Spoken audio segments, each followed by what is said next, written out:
Je suis là, assis au milieu de cette rue qui m'étourdit. Mes pattes humides s'ancrent sur ces pavés froids, luisants de pluie. Tout autour de moi, les humains défilent. Ils marchent vite, leurs silhouettes floues se faufilent entre les éclats de lumière comme des ombres pressées.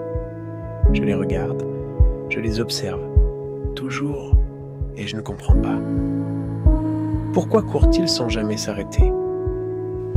La lumière des enseignes danse partout, les flaques scintillent comme des miroirs étoilés, et pourtant, ils passent sans un regard, sans un souffle de gratitude pour ce spectacle. C'est comme s'ils vivaient ailleurs. Un vent frais s'engouffre dans la rue. Je le sens caresser mon pelage. Elle ébouriffe doucement comme une main invisible. C'est agréable. J'aime le vent, il me murmure des secrets que personne d'autre n'écoute. Mais eux, ils s'en fichent. Les humains ferment leurs manteaux, rentrent leur tête dans leurs épaules et accélèrent, comme s'ils cherchaient à échapper à quelque chose d'invisible. À quoi courent-ils ? Qu'espèrent-ils trouver ? Je me redresse légèrement et j'observe leur visage. Ils ne me voient pas. Pour eux, je ne suis rien de plus qu'une tache floue, un caillou sur leur chemin. Mais moi, je les vois. Je les vois tous.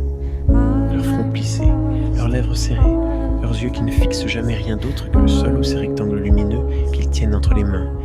Et puis, il y a cet enfant. Lui, il marche au pas forcé, la main fermement agrippée à celle de sa mère. Ses petites chaussures tapotent sur le pavé. Et soudain, il me voit. Ses yeux s'écarquillent et je sens quelque chose de différent.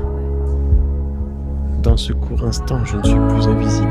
Ses pupilles s'ouvrent comme des fenêtres sur un monde que seuls les enfants peuvent encore voir. C'est comme s'il comprenait, ou plutôt, comme s'il se posait les mêmes questions que moi. Je le fixe, je ne bouge pas. Il me regarde comme s'il avait découvert un. Mais sa mère le tire d'un geste sec, et je le vois disparaître dans la foule. Le lien est rompu. Une seconde, voilà tout ce que nous avons eu. Je soupire silencieusement. Un long souffle qui se perd dans le bruit ambiant.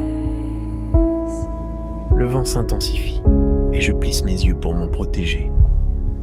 Les papiers volent autour de moi comme des feuilles mortes et pendant une seconde, tout semble s'arrêter. Dans ce tourbillon, je suis le seul immobile, le calme au milieu de leur tempête. Je me demande souvent si j'ai choisi cet endroit ou si c'est cet endroit qui m'a choisi.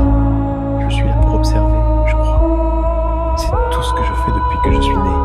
Observer ces étranges qui semblent aussi perdus dans leur propre monde. Un monde où tout bouge trop vite, où personne ne s'arrête pour écouter le silence. Je ne sais pas combien de temps je suis resté là.